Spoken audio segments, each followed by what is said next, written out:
दोस्तों, general studies में आप सभी का स्वागत है। दोस्तों, परीक्षा वाणी की सीरीज में आज हम चर्चा करेंगे उत्तराखंड के नदी तंत्र के बारे में। ठीक है, तो कई सारे बच्चों को इसमें डाउट रहता है, कई सारे बच्चे मैसेज भी किए थे पहले कि सर नदी का जो तंत्र है उसको हमें समझना है। ठीक है, रिवर सिस्टम को समझना है। तो आज की क्लास आप लोगों के लिए काफी महत्वपूर्ण होने वाली। ठीक है, तो शुरू करते हैं क्लास को। उससे पहले जो भी चैनल पर नए हैं चैनल को सब्सक्राइब जरूर कर लीजिएगा। ठीक है, और यदि क्लास अच्छी लगती है तो लाइक और कमेंट जरूर करें। ठीक है, तो शुरू करते हैं। देखो, उत्तराखंड नदी तंत्र। नदी तंत्र देखो, मुख्यतः यहाँ पर सबसे पहले जानते हैं नदियों की स्थिति कैसी है। ठीक है, नदियां, यहाँ की नदियां किस तरह की मिलेंगी आपको। ठीक है, नदियां या तो कुछ नदियां ऐसी होंगी जो हिमानीकृत होंगी। ठीक है, अधिकांश नदियां कौन सी होंगी, हिमानीकृत, यानी कि जो बर्फ के पहाड़ों से, ग्लेशियरों इत्यादि से जल प्राप्त करते हैं। ठीक है, बर्फ पिघलने के पश्चात जो जलधारा निर्मित होती है। ठीक है, और छोटी छोटी अत्यधिक नदियां, छोटी छोटी जलधाराएं मिलकर एक बड़ी नदी का निर्माण करती है। ठीक है, तो अधिकांश नदियां कैसी हैं, हिमानीकृत नदियां, और कुछ नदियां भूमिगत जल से भी। ठीक है, भूमिगत जल कहीं पर। ठीक है, तो अधिकांश कुछ नदियां ऐसी भी हैं जिनमें देखो मुख्यतः लधिया नदी है एक। ठीक है, लधिया नदी है। बाकी जो दूधातोली रेंज से निकलती है नदियां, ठीक है, दूधातोली वाली नदियां जो भी हैं वो सब नदियां कैसी, जो भूमिगत स्रोतों से जल प्राप्त करती हैं। ठीक है, तो मुख्यतः दो प्रकार की नदियां यहाँ पर मिलती हैं। एक है हिमानीकृत नदियां, जो ग्लेशियरों, बर्फीले पहाड़ों के पिघलने के पश्चात छोटी छोटी जलधाराओं के रूप में एकत्रित होकर, ठीक है, बड़ी नदी बनती है। और साथ ही कुछ भूमिगत नदियां हैं जो भूमिगत स्रोतों से जल प्राप्त करती हैं। ठीक है, एक तो इस तरह की नदियां। दूसरा देखो, दूसरा किस तरह की नदियां यहाँ पर देखने को मिलती हैं उसको मैप के जरिए समझते हैं एक बार।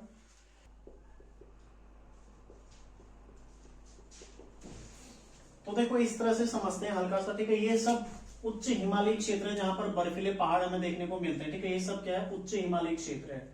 ठीक है, उच्च हिमालयी क्षेत्र जहां से अधिकांश नदियों का उद्गम होता है, जहां यहाँ पर अत्यधिक हिमानिया है। ठीक है, हिमानिया है यहाँ पर, यानी कि ग्लेशियर है, और यहाँ से अधिकांश नदियां जल प्राप्त करती हैं। ठीक है, जल प्राप्त करती है यहाँ से अधिकांश नदियां।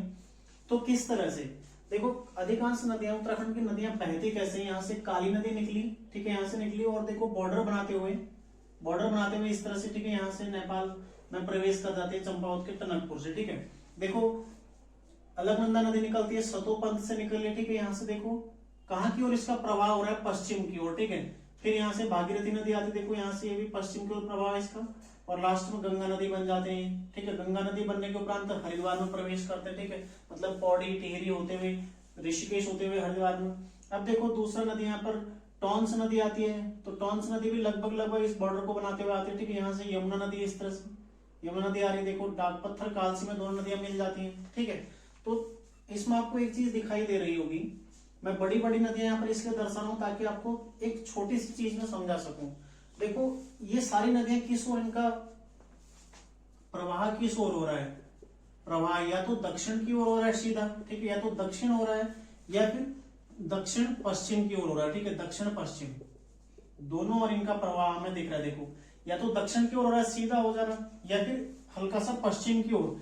ठीक है, दक्षिण पश्चिम इनका प्रभाव हो, तो दो तरह का प्रवाह हमें देखने को मिल रहा है, या दक्षिण मिल रहा है या दक्षिण पश्चिम। लेकिन दो नदियां, एक देखो बागेश्वर में सरयू नदी, ठीक है, और दूसरी देखो लधिया नदी, जो कि चंपावत, अल्मोड़ा और नैनीताल तीनों के मिलन बिंदु से लगभग निकलती। ठीक है, ये दो नदियां कैसी हैं, पूर्व की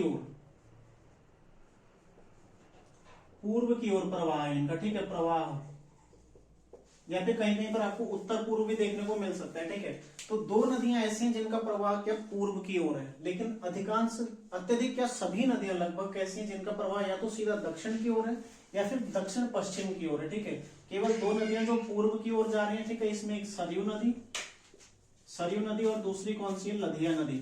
ठीक है, लधिया नदी।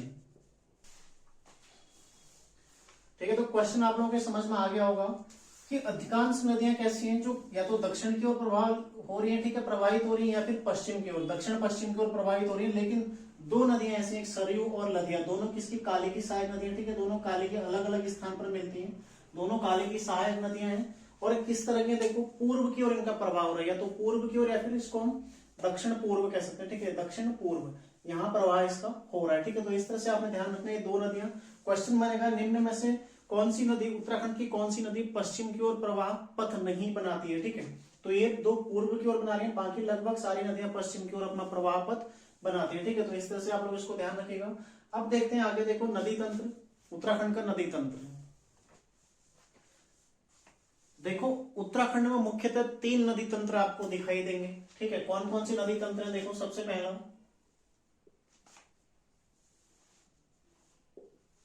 पहला है यमुना नदी तंत्र। ठीक है, यमुना नदी तंत्र है। दूसरा हो जाएगा गंगा नदी तंत्र। ठीक है, गंगा नदी तंत्र। और तीसरा हो जाएगा कौन सा? काली नदी तंत्र। ठीक है, काली नदी तंत्र। तो सबसे पहले हम चर्चा करेंगे यमुना नदी तंत्र के बारे में। ठीक है, यमुना नदी जो कि उत्तराखंड के पश्चिमी क्षेत्र की काफी महत्वपूर्ण एक नदी है, पश्चिमी एरिया में बहती है। ठीक है, पश्चिमी उत्तराखंड में जैसे देहरादून है, उत्तरकाशी से निकलते देहरादून होते हुए राज्य से बाहर चले जाती है, लेकिन सहायक किसके? गंगा की ही सहायक नदी है। ठीक है, उसके अलावा देखो फिर गंगा नदी तंत्र जो कि राज्य का लगभग बीचों बीच का नदी तंत्र है। ठीक है, इसमें बीच की अधिकांश नदियां जो मध्य की लगभग सभी नदियां इसमें सहायक नदियां इसकी है। ठीक है, तीसरा देखो काली नदी तंत्र जो कि पूर्व में है। तो सबसे पहले इनकी स्थिति देखो, यमुना नदी तंत्र कहां पर है? पश्चिम में। ठीक है, पश्चिम में यमुना नदी तंत्र। गंगा नदी तंत्र कहां पर हो जाएगा? मध्य में। ठीक है, मध्य में है। और काली नदी तंत्र कहां है? पूर्व में। पूर्व में। ठीक है, तो तीनों की अलग अलग स्थिति हम देखेंगे। यमुना नदी तंत्र जो कि पश्चिम में स्थित है, गंगा नदी तंत्र जो कि मध्य में स्थित है, ठीक है, और काली नदी तंत्र पूर्व में स्थित है। देखो काली नदी तंत्र काली नदी की सहायक नदियों से मिलकर बना। ठीक है, तंत्र मतलब देखो, तंत्र मतलब क्या होता है? जाल। ठीक है, तंत्र मतलब क्या होता है? जाल। ठीक है, ये इस तरह से जाल, कई सारी नदियों का एक जाल जो बन गया वो हो गया तंत्र। लेकिन किसी एक की सब मुख्य सहायक नदियां होंगी। ठीक है, लास्ट में ये सारी जलधाराएं मिलकर एक मुख्य धारा के रूप में आगे बढ़ती हैं। ठीक है, तो तंत्र माने जाल, ये भी आप समझ गए होंगे। अब देखते हैं देखो यमुना नदी तंत्र के बारे में। यमुना नदी तंत्र। ठीक है, सबसे पहली बात, उत्तराखंड का सबसे पश्चिम में स्थित नदी तंत्र कौन सा है? यदि क्वेश्चन आता है यमुना नदी तंत्र। ठीक है, तो यमुना नदी देखो सबसे पहले इसकी जो प्रमुख नदी कौन सी हो जाएगी? यमुना नदी। ठीक है, यानी कि जो यमुना नदी से संबंधित तंत्र है, यमुना की सहायक नदियों से बना हुआ है जो। ठीक है, यमुना नदी तंत्र, इसकी प्रमुख नदी कौन सी हो जाएगी? यमुना नदी। ठीक है, यमुना नदी से लेकर, ठीक है, देखो कहां से निकल रही है यमुना नदी? ये निकलती है बंदरपूंछ से। ठीक है, ठीक है, यमुना नदी कहां से निकलती है? देखो बंदरपूंछ से। ठीक है, बंदरपूंछ से निकलती है। और पूरे राज्य में, मतलब राज्य के 2 जिलों में, ठीक है, एक उत्तरकाशी, देखो यमुना नदी कहां कहां बहेगी? एक उत्तरकाशी, और दूसरा कहां बहती है? देहरादून। ठीक है, ये क्वेश्चन आ सकता है कि निम्न में किन 2 जनपदों में यमुना नदी का अपवाह क्षेत्र मिलता है? ठीक है, किन 2 जनपदों में मिलेगा? एक उत्तरकाशी और दूसरा देहरादून। ठीक है, 2 जिलों में बहने के पश्चात लगभग कितना किलोमीटर इसकी लंबाई है? देखो इसकी लंबाई जो है 136 किलोमीटर राज्य में। ठीक है, राज्य में 136 किलोमीटर बहती है, लेकिन पूरी यमुना नदी की लंबाई कितनी है? 1384 किलोमीटर। ठीक है, और प्रयागराज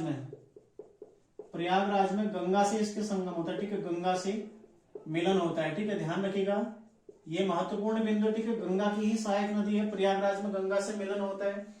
चंबल, केन, बेतवा, टोंस इत्यादि इसकी प्रमुख सहायक नदियां। ठीक है, इसकी सहायक नदियां कौन कौन सी? देखो चंबल, केन, बेतवा जो राज्य से बाहर है। ठीक है, चंबल, केन और बेतवा।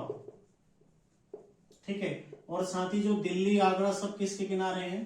इसी के किनारे बसा हुआ है। ठीक है, दिल्ली इसी के किनारे बसा हुआ है, तो ये भी ध्यान रखना है आपने।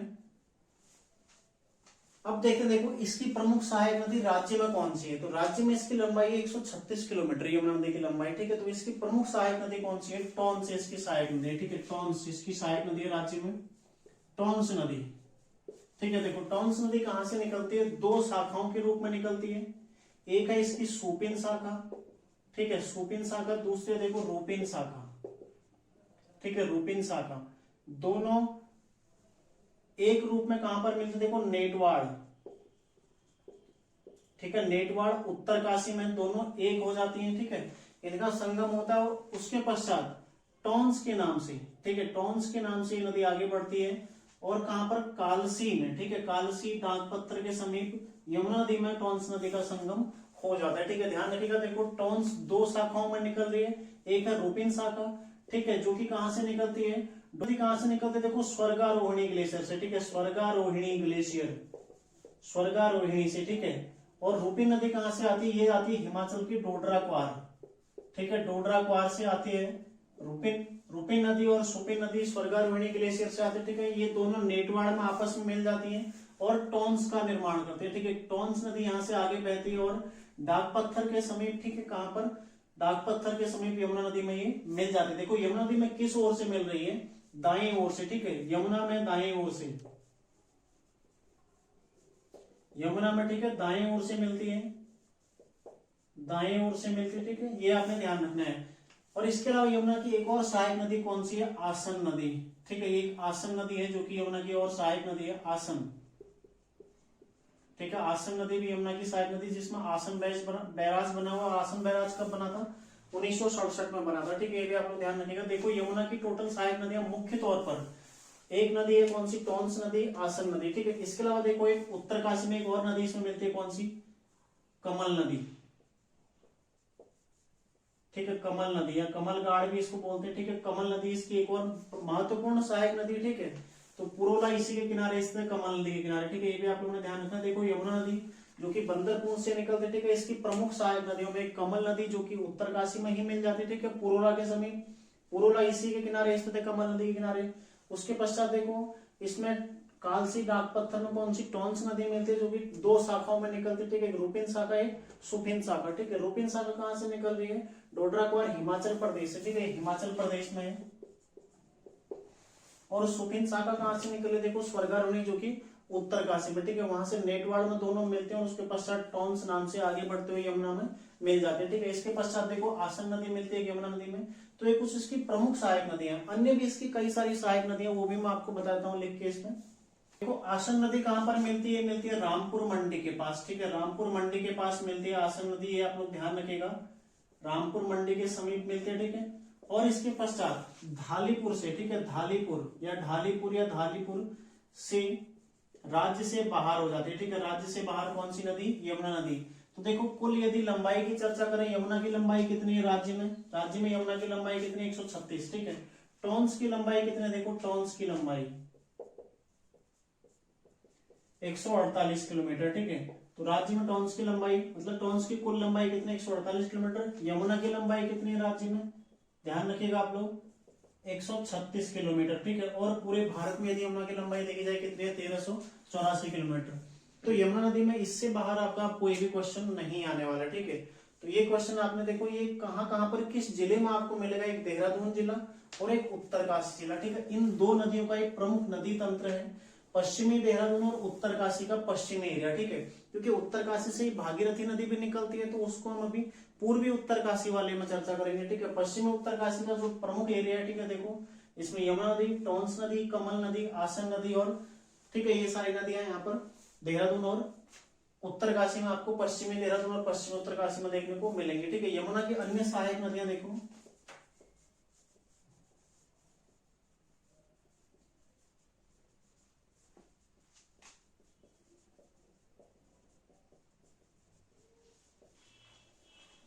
देखो सबसे पहले हनुमानगढ़, ठीक है, हनुमानगढ़ है। इसके अलावा देखो कृष्णागढ़ है, ठीक है, कृष्णागढ़ है। इसके अलावा देखो बनाड़गढ़ है, ठीक है, बनाड़गढ़। और इसके अलावा देखो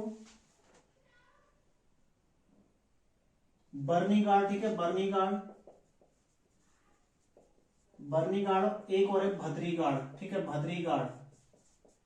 तो ये कुछ इसके प्रमुख सहायक नदियां, तो ये आप लोग ध्यान रखिएगा, ठीक है, इन्हें याद कर लीजिएगा। देखो हनुमानगढ़ है, इसको हनुमान गंगा भी कहा जाता है, ठीक है, हनुमान गंगा भी इसको कहा जाता है, हनुमान गंगा, ठीक है। तो यमुना की सहायक नदियां देखो कौन कौन सी, अन्य सहायक नदियां, एक तो कमल नदी या कमलगाड़ है, टॉन्स नदी है, आसन नदी है, साथ ही देखो हनुमान गंगा या हनुमानगढ़, ठीक है, कृष्णागढ़, बर्नीगढ़, ठीक है, बनाड़गढ़ और भद्रीगढ़, इसकी प्रमुख सहायक नदियां है। इसकी लंबाई कितने देखो 136 किलोमीटर राज्य में, टॉन्स की कितने 148 किलोमीटर। राज्य की सबसे पश्चिमी नदी कौन सी है, देखो टॉन्स नदी। राज्य की पश्चिमी नदी कौन सी है, सबसे पश्चिमी नदी, ठीक है, ध्यान रखिएगा, सबसे पश्चिमी कौन सी है, टॉन्स नदी, ठीक है। टॉन्स नदी राज्य में सबसे पश्चिमी नदी है। इसलिए तो उत्तराखंड का जब हम भौगोलिक संरचना पढ़ रहे थे उसमें हमने उत्तराखंड की पश्चिमी जो सीमा देखी थी, भौगोलिक सीमा कौन सी नदी बना रही थी, टॉन्स नदी बना रही थी हिमाचल प्रदेश के साथ, ठीक है। तो यानी कि सबसे पश्चिमी नदी है राज्य की, सबसे पश्चिमी नदी कौन सी हो जाएगी, टॉन्स नदी हो जाएगी। ठीक है, ध्यान रखिएगा किसकी सहायक नदी है, यमुना की सहायक नदी। तो इसका आप लोग एक स्क्रीनशॉट ले लीजिए। अब आगे देखते हैं इसके अलावा अन्य कुछ नदी तंत्र जिसमें प्रमुखता गंगा नदी तंत्र है। ठीक है, अब देखो अगला है नदी तंत्र में गंगा नदी तंत्र। ठीक है, गंगा नदी तंत्र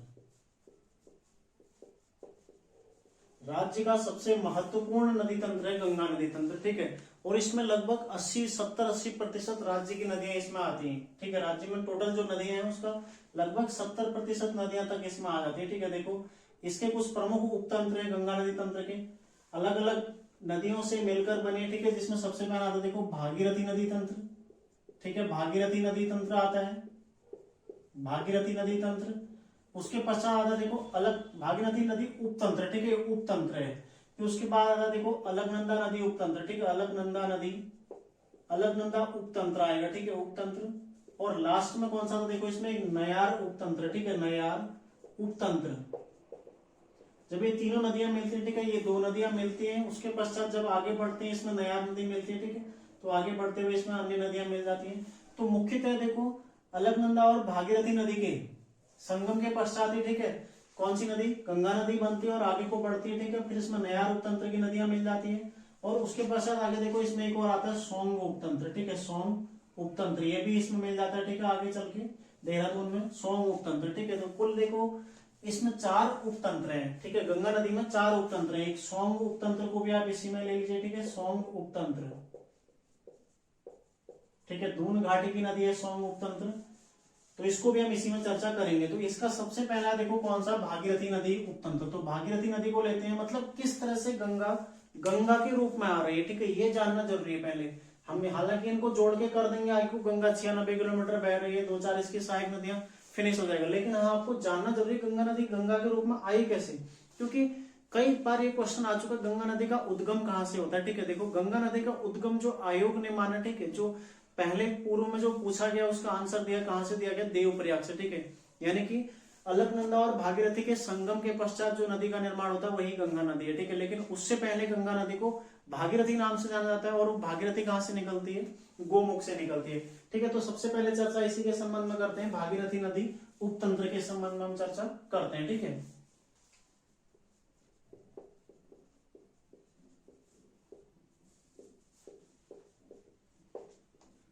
देखो भागीरथी नदी उपतंत्र। ठीक है, इसमें भी इसकी एक और सहायक नदी है, जो प्रमुख सहायक नदी है कौन सी, भिलंगना नदी। ठीक है, लेकिन उसके बारे में चर्चा करेंगे। उससे पहले हम देखते हैं भागीरथी नदी कहां से निकलती है, देखो गोमुख से। ठीक है, गोमुख से निकलती है और कहां तक का आती है, देवप्रयाग तक। ठीक है, देवप्रयाग तक आती है गोमुख से, देवप्रयाग।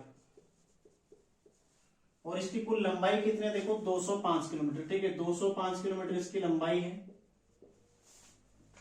कहां से निकली, देखो गोमुख से निकली और कहां तक आई, देवप्रयाग तक का। ठीक है, इसी के किनारे गोमुख के ही समीप जो गंगोत्री धाम है, ठीक है, इसी नदी के किनारे स्थित है। तो सबसे पहला क्वेश्चन तो यही बनता है कि गंगोत्री धाम किस नदी के किनारे स्थित है। ठीक है, तो किसके किनारे स्थित है, गंगा यानी कि भागीरथी नदी के किनारे। ठीक है, और यमुनोत्री धाम किसके, यमुना नदी के किनारे। ठीक है, तो उस पर लिख लीजिएगा आप लोग, यमुनोत्री धाम यमुना नदी के किनारे स्थित है। ठीक है, इसमें कुछ कुछ नदियां बीच बीच में मिलती रहती है। देखो सबसे पहले इसमें मिलती है रुद्रगंगा।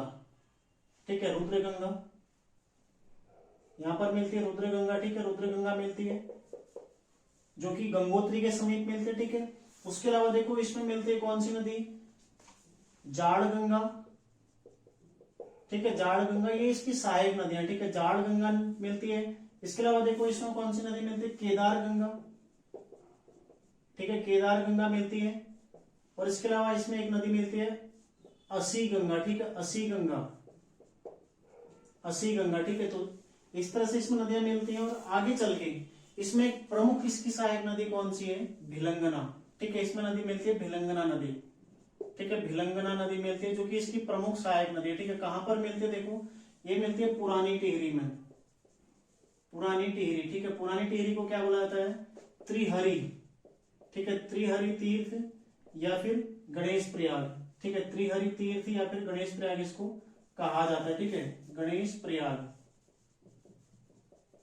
तो इसकी प्रमुख सहायक नदी कौन सी है? देखो भिलंगना नदी इसकी प्रमुख सहायक नदी है। हालांकि अन्य छोटी छोटी देखो जलधाराएं हैं। इससे पहले एक आकाश गंगा इसमें मिलती है, ठीक है, सबसे छोटी। गोमुख से भी पहले एक आकाश गंगा जो कि पहली जलधारा इसमें मिलती है, ठीक है, आकाश गंगा, आकाश गंगा, ठीक है। उसके पश्चात देखो रुद्र गंगा, फिर जाड़ गंगा, फिर केदार गंगा, ठीक है, असी गंगा, और फिर पुरानी टिहरी के समीप, पुरानी टिहरी में इसमें कौन सी मिलती है? भिलंगना नदी, ठीक है। उसके पश्चात आगे जाती तो आगे इसमें अलकनंदा नदी मिल जाती है, ठीक है, अलकनंदा। तो इसके बारे में भी चर्चा करेंगे, बाद में देखेंगे। अलकनंदा नदी तंत्र के पश्चात जब हम गंगा नदी तंत्र देखेंगे, ठीक है। गंगा नदी मतलब प्रमुख तंत्र, ये तो अभी उपतंत्र की हम चर्चा कर रहे हैं, तो यहाँ पर हम इसके बारे में पूरा अच्छे से विस्तृत अध्ययन करेंगे, ठीक है। तो यहाँ पर आप लोग देखो, गोमुख से निकली भागीरथी नदी, ठीक है, कुल 205 किलोमीटर बहती है और देवप्रयाग तक का, ठीक है। देवप्रयाग में अलकनंदा और अलकनंदा और भागीरथी का संगम होता है और वहां से गंगा के रूप में आगे बढ़ती है। लेकिन यहाँ तक का इसमें कई सारी छोटी छोटी जलधाराएं हैं, क्योंकि देखो हिमालयी एरिया है, कहीं ना कहीं हर जगह पर ग्लेशियर मिलेंगे, ठीक है, बर्फ से ढकी हुई चोटियां मिलेंगी, तो छोटी छोटी धाराएं बीच बीच में प्रवेश करती रहेंगी, ठीक है। एक तो देखो कारण क्या होता है? पर्वतीय ढाल, ठीक है, पर्वतीय ढाल। एक पर्वत यदि आप देखते हैं उसके दो तरफ ढाल होते हैं, ठीक है, एक गधेरा यहाँ भी होगा, एक यहाँ भी होगा, यानी कि दो धाराएं एक साथ निकल रही है, देखो, एक इधर से एक इधर से। ऐसे देखो यदि यहाँ पर 2-3 पर्वत, तो ये तीनों जलधाराएं मिलकर एक छोटी छोटी नदी, जैसे छोटी छोटी नदियां, छोटी छोटी जलधाराएं ये निर्माण करके, ठीक है, ये मिल गई। फिर ऐसे अगले 3 पर्वत, उनकी जलधाराएं एक साथ होके, ठीक है, या 3 या 4, मतलब जरूरी नहीं कि 3 का ही क्रम होगा, 3 4 5 2 3, छोटी छोटी जलधाराएं मिलकर इसमें नदियों के रूप में, छोटी छोटी नदियों के रूप में मिलती रहती है, ठीक है। तो आप समझ गए होंगे इसको। आगे देखते हैं इसी में, ठीक है। यदि देखो इनसे संगम की बात करें तो आकाश गंगा इसमें गोमुख से ही मिल जाती है, ठीक है, गोमुख के समीप ही आकाश गंगा मिल जाती है। इसके अलावा देखो इसमें रुद्र गंगा, फिर जाड़ गंगा, ठीक है, जाड़ गंगा जो कि लंका के समीप मिलती है, ठीक है, और केदार गंगा कहाँ पर मिलती है? ये मिलती है गंगोत्री के समीप, ठीक है। छोटी छोटी जलधाराएं देखो। उसके पश्चात आगे बढ़ते हुए यहाँ पर जो मुख्य नदी इसमें मिल रही है भिलंगना नदी, कहाँ पर? पुरानी टिहरी में मिल जाती है, ठीक है। इनके उद्गम की चर्चा करें तो रुद्र गंगा कहाँ से निकलती है? रुद्रगेरा हिमनद, ठीक है, रुद्रगेरा हिमनद, ठीक है। जाड़ गंगा कहां से निकलती है? थामला से, ठीक है, थामला। उसके पश्चात केदार गंगा कहां से निकलती है? केदार ताल, ठीक है। और असी गंगा कहां से निकलती है? डोडी ताल, ठीक है, डोडी ताल। और देखो भिलंगना नदी कहां से निकलती है? ये निकलती है खतलिंग ग्लेशियर से, ठीक है, खतलिंग ग्लेशियर, ठीक है। इस तरह से हमारा भागीरथी नदी तंत्र के बारे में जितनी नदियां इसकी छोटी मोटी सहायक नदियां, ठीक है, जो कुछ इसकी जलधाराएं हैं, प्रमुख जलधाराएं हैं, इसके बारे में हमने चर्चा कर ली, ठीक है। देखो खतलिंग ग्लेशियर कहां पड़ता है? ये आता है टिहरी गढ़वाल में, ठीक है, टिहरी में आता है। यानी कि जो भागीरथी नदी का तंत्र है, उपतंत्र है, भागीरथी नदी उपतंत्र मुख्यतः 2 जिलों में विस्तारित है, ठीक है। ये आपने जानना जरूरी है। देखो मुख्यतः 2 जिलों में इसका विस्तार है, ठीक है। अपवाह तंत्र इसका 2 जिलों में मिलता है। इसमें से पहला कौन सा? देखो उत्तरकाशी, और दूसरा कौन सा है? टिहरी गढ़वाल, ठीक है, टिहरी गढ़वाल इसमें दूसरा है। पहला कौन सा? देखो उत्तरकाशी, दूसरा है टिहरी गढ़वाल, ठीक है। तो यानी कि भागीरथी नदी का जो उपतंत्र है वो 2 जिलों में मिलेगा, एक उत्तरकाशी में मिलेगा, एक टिहरी गढ़वाल में मिलेगा, ठीक है। तो क्वेश्चन ऐसे बन सकता है, निम्न में से किस जनपद में भागीरथी नदी का प्रवाह पथ स्थित नहीं है? ठीक है, तो किस जनपद में नहीं होगा? देखो यहां से आपको 2 मिल जाएगा, ठीक है। या किस जनपद समूह में भागीरथी नदी का प्रवाह तंत्र या अपवाह तंत्र स्थित, ठीक है, तो कहां पर हो जाएगा? उत्तरकाशी और टिहरी गढ़वाल में, ठीक है। तो इस तरह से ध्यान रखिएगा। देखो गोमुख के समीप इसमें आकाश गंगा मिलती है, ठीक है, छोटी जलधारा के रूप में। फिर रुद्रगेरा हिमनद से रुद्र गंगा निकलती है, ये मिलती है, ठीक है। रुद्र गंगा के पश्चात देखो जाड़ गंगा मिलती है, थामला दर्रे से निकलती है। फिर केदार गंगा मिलती है जो कि केदार ताल से निकलती है। असी गंगा निकलती है जो कि डोडी ताल से, असी गंगा मिलती है जो कि डोडी ताल से निकलती है, ठीक है। और उसके पश्चात देखो भिलंगना नदी मिलती है जो कि पुरानी टिहरी में मिलती है, ठीक है। इसे त्रिहरी तीर्थ या फिर गणेश प्रयाग भी कहा जाता है। भिलंगना नदी की सहायक नदियां कौन कौन सी? देखो, ठीक है, इसमें ऐसी मैं दर्शाया था भिलंगना नदी की सहायक नदियां, ठीक है। एक है देखो धर्म गंगा और एक है बाल गंगा, ठीक है, बाल गंगा। तो इन दोनों का संगम कहां पर होता है? बूढ़ा केदार में, ठीक है। और इसके अलावा देखो एक है मेदे गंगा, ठीक है, मेदे गंगा, और एक है दूध गंगा, ठीक है, दूध गंगा। तो इस तरह से ध्यान रखिएगा, मेदे गंगा भी इसकी अलग से सहायक नदी हो जाएगी, ठीक है। मेदे गंगा, दूध गंगा, धर्म गंगा और बाल गंगा किसकी सहायक नदियां हैं? भिलंगना नदी की सहायक नदी, यानी कि भिलंगना जो नदी है उससे संबंधित ये नदियां हैं, ठीक है। ध्यान रखिएगा कौन सी? मेदे गंगा, दूध गंगा, धर्म गंगा और बाल गंगा, ठीक है। तो ये क्वेश्चन कई बार आ चुका है कि बाल गंगा किसकी सहायक नदी है, फिर धर्म गंगा किसकी सहायक नदी है, या फिर मेदे गंगा किसकी सहायक नदी है, या फिर दूध गंगा किसकी सहायक नदी है, ठीक है। चारों नदियां किसकी सहायक नदी है? भिलंगना नदी की सहायक नदी है, ठीक है। ध्यान रखिएगा आप लोग। साथ ही देखो कहां पर मिलती है दोनों? टिहरी में, पुरानी टिहरी में दोनों, यानी कि भिलंगना नदी और भागीरथी नदी का जो संगम होता है वो पुरानी टिहरी में होता है, और उसके पश्चात भागीरथी नदी आगे बढ़ती है और देवप्रयाग में गंगा के रूप में, ठीक है, अलकनंदा और भागीरथी की संयुक्त जलधारा गंगा के रूप में आगे प्रवेश कर जाती है, ठीक है। तो इसमें जो डैम स्थित है यहाँ पर एक टिहरी डैम स्थित है, ठीक है। टिहरी बांध इसी में स्थित है, ध्यान रखिएगा। टिहरी बांध इसका संपूर्ण प्रोजेक्ट, ठीक है, जो कोटेश्वर डैम है वो भी टिहरी बांध का ही हिस्सा है। तो दोनों इसी नदी में स्थित है। इसके अलावा देखो ऊपर मनेली भारी जल विद्युत परियोजना, इसमें जो प्रमुख जल विद्युत परियोजना है उत्तरकाशी में, इसी में स्थित है, ठीक है। ध्यान रखिएगा आप लोग। तो इस तरह से आप लोग इसका भी एक स्क्रीनशॉट ले लीजिए, आप लोगों के लिए काफी महत्वपूर्ण रहेगा, ठीक है, रिवीजन के लिए, आगे याद करने के लिए। अगला नदी उपतंत्र है, देखो ये है अलकनंदा उपतंत्र, ठीक है। अलकनंदा उपतंत्र, अलकनंदा उपतंत्र जो कि राज्य का सबसे बड़ा नदी तंत्र है। एक हिसाब से देखा जाए उपतंत्र सबसे बड़ा उपतंत्र है और सर्वाधिक जो जल राशि वाला उपतंत्र है यही है, ठीक है। सबसे ज्यादा जो पानी दिखता है, ठीक है, अलकनंदा नदी सर्वाधिक जल, जिसमें सर्वाधिक जल राशि है अलकनंदा ही है, ठीक है। और सर्वाधिक जलों का जो जल का अपवाह उपतंत्र है वो कौन सा हो जाएगा? अलकनंदा नदी का उपतंत्र हो जाएगा, ठीक है। और सर्वाधिक जिलों में भी इसी का विस्तार है। अभी देखते हैं इसके बारे में। देखो कहां से निकलती है? सतोपंथ से, ठीक है, सतोपंथ से निकली। आगे बढ़ते बढ़ते देखो कहां तक का, अभी हमने चर्चा करी देवप्रयाग तक, ठीक है। देवप्रयाग, देवप्रयाग तक अलकनंदा नदी अलकनंदा के नाम से जानी जाती है, ठीक है। इसके पश्चात अलकनंदा और भागीरथी की, यहां से देखो भागीरथी आ रही है, इन दोनों की संयुक्त जलधारा, ठीक है, गंगा के नाम से आगे को प्रवेश करती है। तो भागीरथी नदी और अलकनंदा नदी कहां पर? देवप्रयाग में मिल जाती है, ठीक है। भागीरथी को क्या बोला जाता है? देखो यहाँ पर सास, ठीक है। और अलकनंदा को क्या बोला जाता है? बहू, ठीक है। देखो जब अलकनंदा से निकलती, अलकनंदा सतोपंथ से निकलती है, इसमें कई सारी नदियां, ठीक है, कई सारी नदियां इसकी सहायक नदियां हैं। तो सबसे पहले इसमें कौन सी नदी मिलती है? सरस्वती नदी, ठीक है, सरस्वती नदी मिलती है, सरस्वती, ठीक है। कहां से निकलती है? जो कि माड़ा के समीप मिलती है, ठीक है। यहाँ पर केशव प्रयाग, केशव प्रयाग, ठीक है। सरस्वती कहां से निकलती है? रत्नाकोना से, ठीक है, रत्नाकोना से निकलती है सरस्वती नदी, रत्नाकोना हिमनद से, ठीक है। कहां पर मिलती है? केशव प्रयाग में। और इसी नदी पर, सरस्वती नदी पर ही पाषाण शिला या फिर भीमपुल स्थित है, ठीक है। इसके पश्चात आगे चलते हुए देखो बद्रीनाथ के समीप इसमें ऋषि गंगा की एक छोटी जलधारा मिलती है, ठीक है। ऋषि गंगा की एक छोटी जलधारा बद्रीनाथ के समीप मिलती है, ऋषि किनारे बद्रीनाथ स्थित है, ठीक है। आगे चलते हुए देखो विष्णु प्रयाग में कौन सी नदी मिलती है? पश्चिमी धौली गंगा, पश्चिमी धौली गंगा, ठीक है। कहां पर मिलती है? विष्णु प्रयाग में, ठीक है, विष्णु प्रयाग, विष्णु प्रयाग में मिलती है पश्चिमी धौली गंगा। तो एक चीज आप लोग क्लियर करो, देखो ये नदी कहां पर है? यदि राज्य का आप मैप देखते हो, ठीक है, राज्य का आप मैप देखते हो, इस तरह से हल्का मैप देख लो, तो ये पश्चिम, ये बीचों बीच में है, ठीक है। यहाँ पर की हम चर्चा करें, अभी अलकनंदा नदी चमोली में बह रही है, ठीक है। तो यहाँ पर इस एरिया की हम चर्चा करें, लेकिन जो पूर्वी धौली गंगा वो पिथौरागढ़ में बहती है, ठीक है, इस एरिया में बहती है। ये पूर्व का उत्तराखंड, तो यहाँ पर पूर्वी धौली गंगा आपको पिथौरागढ़ में मिलेगी, ठीक है। हम अभी पश्चिम में देखो, चमोली कहाँ है? पश्चिम की ओर है पिथौरागढ़ की अपेक्षा, ठीक है। इसलिए हम पश्चिमी धौली गंगा के संबंध में चर्चा कर रहे हैं। आगे देखो विष्णु प्रयाग से आगे चलने पर इसमें एक नदी कौन सी मिलती है? नंद प्रयाग, नंद प्रयाग में कौन सी? नंदाकिनी, ठीक है, नंदाकिनी मिलती है, जो कि कहां पर मिलती है? नंद प्रयाग में, ठीक है, नंद प्रयाग में मिलती है नदी। और इसके पश्चात कौन सी नदी मिलती है? इसमें देखो पिंडर, ठीक है, पिंडर नदी मिलती है। और कहां पर मिलती है?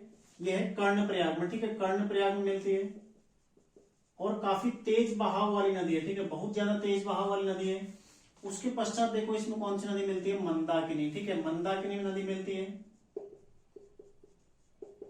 मंदाकिनी, ठीक है, जो कि कहां पर मिलती है? रुद्रप्रयाग में, रुद्रप्रयाग में मिलती है, ठीक है। और इसके पश्चात देखो आगे बहते हुए यहाँ पर देवप्रयाग में भागीरथी और अलकनंदा दोनों संयुक्त रूप से गंगा के नाम से आगे को बहने लग जाते हैं। ठीक है, तो ध्यान रखिएगा। देखो पंचप्रयाग, पंचप्रयागों से संबंधित महत्वपूर्ण नदी कौन सी है? अलकनंदा। इसी में विष्णु प्रयाग, नंद प्रयाग, कर्ण प्रयाग, ये रुद्र प्रयाग और देव प्रयाग। ठीक है, यदि आपको पंच प्रयागों का क्रम पूछा जाए कि नीचे से ऊपर की ओर क्रम लगाइए, सबसे पहले देव प्रयाग, फिर रुद्र प्रयाग, फिर कर्ण प्रयाग, फिर नंद प्रयाग, फिर विष्णु प्रयाग, या फिर ऊपर से नीचे भी क्रम लगाइए। ठीक है, यहाँ से सबसे पहले विष्णु प्रयाग आ जाएगा, फिर नंद प्रयाग, ठीक है, फिर कर्ण प्रयाग, फिर रुद्र प्रयाग और फिर देव प्रयाग। ठीक है, तो देखो नदियों का क्रम, नदियां किस ओर से मिल रही हैं? अलकनंदा में सरस्वती कहां से मिल रही है? बाएं ओर से। ठीक है, सब बाएं ओर से, ये सब बाएं ओर की नदियां। ठीक है, ये सब कौन सी नदियां? बाएं ओर की। और एकमात्र इसमें जो मंदाकिनी, ये कहां से मिल रही है? दाएं से। ठीक है, ये दाएं से मिल रही है, देखो दाएं से। परिस्थिति देखो ना, इस तरह से नदी बह रही है नीचे को, जैसे यहाँ पर बना रखा है, तो ये दायां हाथ ही है। ठीक है, ये बायां है, तो यहाँ पर बाएं से कौन सी नदी मिल रही है इसमें? ये चारों नदियां पिंडर, मंदाकिनी, ठीक है, पूर्वी पश्चिमी धौली गंगा, सरस्वती, ये सब कहां से मिल रही है? बाएं से। लेकिन दाएं से कौन सी मिल रही है इसमें? मंदाकिनी नदी दाएं से मिल रही है, जो कि रुद्रप्रयाग में मिल रही है। ठीक है, देखो संबंधित जिले कौन कौन से हो जाएंगे? एक चमोली, ठीक है, चमोली से अलकनंदा आ रही है। इसमें देखो पिंडर जो कि बागेश्वर से आ रही है, तो बागेश्वर की भी इसमें एक नदी आ रही है। ठीक है, पिंडर नदी। साथ ही देखो इसमें रुद्रप्रयाग है, जो मंदाकिनी और अलकनंदा स्वयं भी रुद्रप्रयाग में आती है। ठीक है, इसके पश्चात देखो इसमें एक और आता है आगे, पौड़ी गढ़वाल, और पौड़ी के पश्चात मलेथा, और उससे आएगा एरिया इसमें टिहरी गढ़वाल वाला होता है। ठीक है, टिहरी गढ़वाल, तो टिहरी और पौड़ी का बॉर्डर बनाते हुए आगे चलती है देवप्रयाग तक का। तो 5 जिले जिनमें अलकनंदा नदी का प्रवाह पथ स्थित। ठीक है, देखो चमोली, बागेश्वर। बागेश्वर में क्यों? क्योंकि पिंडर नदी बागेश्वर से आ रही है। ठीक है, अलकनंदा नहीं जा रही है बागेश्वर, पिंडर को लेने के लिए पिंडर स्वयं आ रही है बागेश्वर से। ठीक है, तीसरा देखो रुद्रप्रयाग, चौथा पौड़ी और पांचवा टिहरी गढ़वाल। तो 5 जिले इसमें हैं जो अलकनंदा नदी के पूरे प्रवाह पथ से संबंधित है। यदि अलकनंदा की चर्चा की जाए तो इसमें से बागेश्वर फिर हट जाएगा, तो केवल 4 जिले उसमें रह जाएंगे। ठीक है, यदि केवल अलकनंदा पूछे, यदि अलकनंदा का प्रवाह पथ पूछे तो 5 जिले हो जाएंगे। ठीक है, इनमें आप देखो अन्य चीजों की चर्चा करते हैं। तो सबसे पहले अलकनंदा की लंबाई। ठीक है, इनमें सबकी लंबाई बताता हूं आपको। अलकनंदा कितनी लंबाई है? यह है 195 किलोमीटर। ठीक है, 195 किलोमीटर अलकनंदा की लंबाई। तो पश्चिमी धौलीगंगा की कितनी है? 94 किलोमीटर। ठीक है, उसके पश्चात कौन सी आती है? नंदाकिनी। नंदाकिनी, इसकी लंबाई कितनी है? 56 किलोमीटर। ठीक है, उसके पश्चात कौन सी आती है? पिंडर। पिंडर की कितनी? 105 किलोमीटर। और फिर है मंदाकिनी। देखो मंदाकिनी कितनी है? 72 किलोमीटर। ठीक है, तो अलकनंदा की जो प्रमुख 5 नदियां हैं अलकनंदा सहित, ठीक है, जो अलकनंदा, यानी कि यदि आपको एक क्वेश्चन पूछा जाए, देखो इन सब चीजों में आपने देखो भागीरथी कितनी थी? भागीरथी में कितनी थी? 205 किलोमीटर। ठीक है, ये लंबाई थी। तो क्वेश्चन देखो यहाँ से एडवांस क्वेश्चन क्या बन सकता है कि पांचों प्रयागों में सबसे कम लंबाई वाली नदी कौन सी मिलती है? ठीक है, तो कौन सी है? देखो नंदाकिनी, सबसे कम इसकी लंबाई है 56 किलोमीटर केवल नंदाकिनी की लंबाई है। ठीक है, जो कि नंद प्रयाग में मिलती है। बाकी अन्य नदियां देखो सबकी लंबाई है, मतलब ज्यादा है, लेकिन सबसे कम किसकी है? नंदाकिनी की। ठीक है, तो लंबाई आप लोग नोट कर लीजिएगा। इसके अलावा देखो इनका उद्गम स्थल भी देख लेते हैं। धौली गंगा कहां से निकलते? देखो कुनगुल श्रेणी। ठीक है, कुनगुल श्रेणी कहां पड़ता है? चमोली में, यहां से निकलती है। ठीक है, धौली गंगा, और इसकी सहायक नदियां यहीं पर लिख देता हूं। कियोगाड़, ठीक है, कियोगाड़ और गिरथी। ठीक है, बिरथी, इसकी सहायक नदी है कियोगाड़ और बिरथी। और ऋषि गंगा भी इसकी एक सहायक नदी है। ठीक है, ऋषि गंगा जिसमें तपोवन जल विद्युत परियोजना वो जो लास्ट ईयर हुआ था। ठीक है, तो वो धौली गंगा से संबंधित नदियां थी। फिर नंदाकिनी देखो कहां से निकलती है? नंदा घुमटी से। ठीक है, नंदा घुमटी से निकलती है, नंदा घुमटी से निकलती है। ठीक है, ध्यान रखिएगा। पिंडर कहां से निकलती है? पिंडारी ग्लेशियर से। ठीक है, पिंडारी ग्लेशियर, पिंडारी से निकलती है। और इसकी एक सहायक नदी कौन सी है? आटागाड़। ठीक है, आटागाड़, ये कहां से निकलती है? ये निकलती है दूधातोली से। ठीक है, दूधातोली से निकलती है आटागाड़, जो कि किसकी सहायक नदी है? पिंडर की सहायक नदी है। ठीक है, आदि बद्री के समीप पिंडर में ये मिल जाती है। उसके पश्चात देखो मंदाकिनी नदी कहां से निकलती है? ये निकलती है केदारनाथ के ऊपर ही मदरांचल श्रेणी एक पड़ती है। ठीक है, मदरांचल श्रेणी। ठीक है, मदरांचल श्रेणी से निकलती है। इसकी सहायक नदियां कौन कौन सी? देखो सोन गंगा एक इसकी सहायक नदी है। ठीक है, मधु गंगा इसकी सहायक नदी है, मधु गंगा है, सोन गंगा है। ठीक है, इसके अलावा एक लस्तर, ठीक है। ठीक है, एक और इसकी सहायक नदी कौन सी है, लस्तर नदी, जो कि तिलवाड़ा में मिलती है इससे, ठीक है, लस्तर। ठीक है, लस्तर इसकी सहायक नदी है। तो तीन सहायक नदी को सोन गंगा कहां पर मिलेगी, सोन प्रयाग में, उसके पश्चात कालीमठ के समीप इसमें मधु गंगा मिलती है, और लस्तर कहां पर मिलती है, तिलवाड़ा के समीप सूर्य प्रयाग में। ठीक है, तो ये इसकी सहायक नदी है। उसके पश्चात अलकनंदा नदी आगे को बढ़ती है और देवप्रयाग में भागीरथी और अलकनंदा गंगा नाम से आगे की ओर प्रवेश करते हैं। ठीक है, तो आप लोग इसको एक स्क्रीनशॉट ले लीजिए, इसको नोट कर लीजिए आप लोग। सारी सहायक नदियां इसमें आपकी कवर हो गई। ठीक है, अन्य अलकनंदा की सहायक नदियां मैं यहाँ पर लिख देता हूं। देखो, विरही गंगा एक, ठीक है, विरही गंगा, पाताल गंगा, पाताल गंगा, ठीक है, विरही गंगा, पाताल गंगा और बालखिल्ला। ठीक है, बालखिल्ले अलकनंदा की अन्य सहायक नदियां। ठीक है, ध्यान रखिएगा, अलकनंदा की अन्य सहायक नदियां कौन कौन सी, विरही गंगा एक, पाताल गंगा और बालखिल्ली नदी। ठीक है, तो राज्य का सबसे बड़ा अपवाह तंत्र जल राशि वाला कौन है, अलकनंदा। ठीक है, सर्वाधिक जल राशि ले जाती है। इसकी सहायक नदियां देखो किस तरह से इसमें मिल रही है। ठीक है, किस किस जनपद में विस्तारित है, कौन कौन इनकी सहायक नदियां और कहां से इनका उद्गम हुआ है। ठीक है, किस स्थान पर मिल रही है, और कौन में सबसे लंबा है, कौन सबसे छोटा है, और लास्ट में देवप्रयाग में जाके गंगा का निर्माण करते हैं। ठीक है, तो पूरा नदी तंत्र आपका इसमें कवर हो गया। इसके किनारे जो प्रमुख स्थल स्थित है, देखो यहाँ पर बद्रीनाथ आपको मिलेगा, साथ ही नाम के साथ ही देखो कर्णप्रयाग, रुद्रप्रयाग, नंदप्रयाग, विष्णुप्रयाग सब यही मिलेंगे। जोशीमठ आपको इसी के किनारे मिलता है। ठीक है, आगे चल के श्रीनगर इसी के किनारे मिलेगा आपको, मलेथा इसी के किनारे मिलेगा। तो सारे स्थान इसी के किनारे स्थित है। ठीक है, धारी देवी मंदिर इसी के किनारे स्थित है, तो ये भी आप लोग नोट कर लीजिएगा साथ ही साथ। ठीक है, तो आज की क्लास में इतना ही करते हैं, आप लोग इसका एक स्क्रीनशॉट ले लीजिए।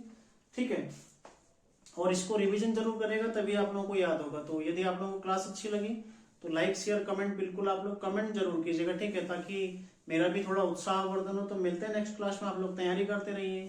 धन्यवाद।